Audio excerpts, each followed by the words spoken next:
expected, no agreement. A deal was never on the cards because you can't agree to end a war if the victim isn't present. There are things to say about the details, and there are things to say about the issues. On the human details, the feel, the textures, I mean, clearly Trump was very effusive, extraordinarily so in his greeting of Putin. And I was very struck by the contrast with his performance in the press conference afterwards, when he was notably deflated. He spoke for barely 3 minutes, unlike Putin, who pretty much dominated that event. It's also interesting that the format was not a one-on-one, and that it was much shorter than expected, around half the time that I think the White House had indicated would take place, and no lunch.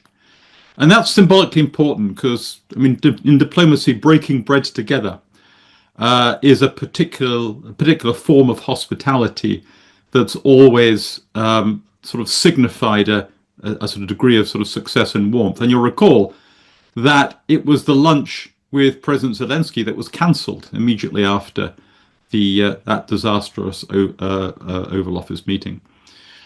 So there's something there that suggests that it was, from Trump's point of view, far from ideal. That it's not only that he didn't get the result that he wanted, but there was something that caused the whole thing to be difficult to present, even as a kind of an interim step in a successful direction.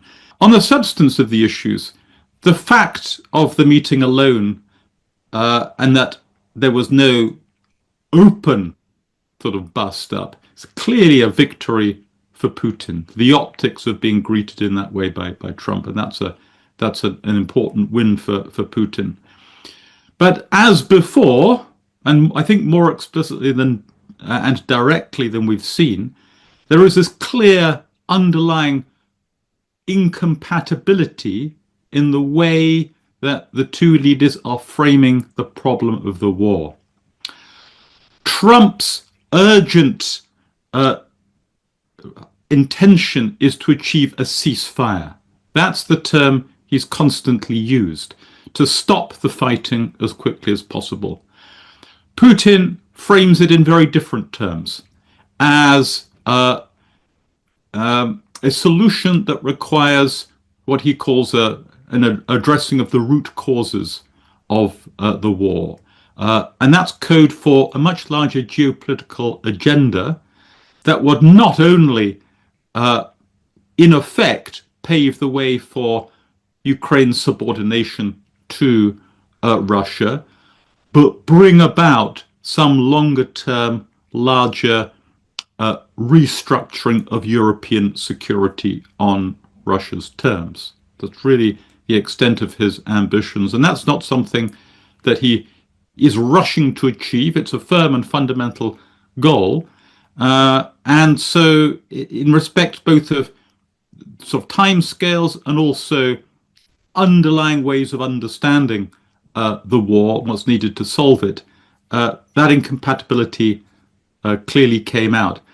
I think perhaps the most significant, specific, and if you're European, worrying phrase to be uttered at that press conference was, I think it was Putin warned Europeans not to torpedo the process, the diplomatic process that has begun, and both sides agreed would continue. So Putin's clear intention now is to keep the diplomatic process on track and confined to a strictly bilateral basis. So no interference by the Europeans or the Ukrainians. That's be very unwelcome to Russia.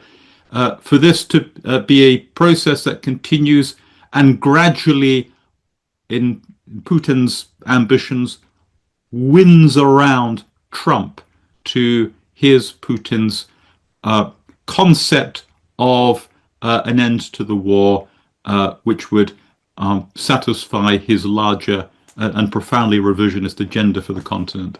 Trump's position has always been, we need to stop the fighting as quickly as possible. He has repeatedly used the term ceasefire.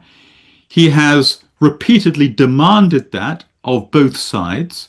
He has repeatedly warned and threatened Russia with severe consequences if Russia does not agree to a ceasefire. That was the deadline that expired on the 8th of August. Putin had to agree to a ceasefire or face an escalation of sanctions. That has always been the defining feature of Trump's demands. Very simple demand, but very clear.